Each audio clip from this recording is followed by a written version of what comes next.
Welcome to Data Studio's comprehensive tutorial on semantic segmentation with MAST, a pivotal component in the domain of computer vision. In this tutorial, we will explore the subtleties and precision of Data Studio's semantic segmentation with MAST template and see its integral role in building semantic segmentation models.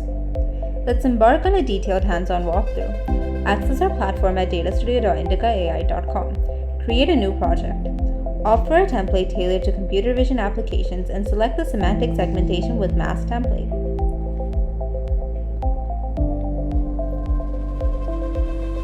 You can import your files from local storage or our integrated cloud solutions.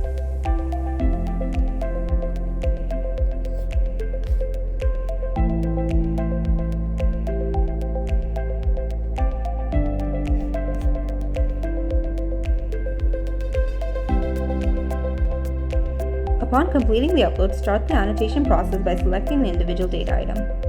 Select the label and hover over the object you want to put the mask on. The label is here. Using the brush tool, mask the object you want to segment.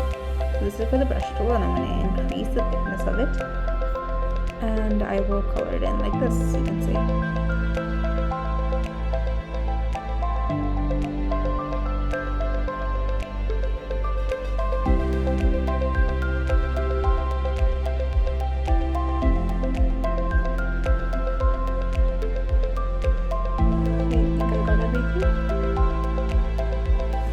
And you can submit. Similarly, you can annotate the rest of your files, your data items. To automate this whole annotation process, please watch our detailed tutorial on programmatic labeling with SAM. You can conclude by exporting your annotated dataset in industry standard formats such as JSON by clicking the export option here. This demonstrates the efficiency of Data Studio's semantic segmentation with MAST template. It is designed to enhance your AI-driven projects, offering a streamlined and efficient approach to computer vision. Thank you for watching. For more information, visit our website or contact us directly.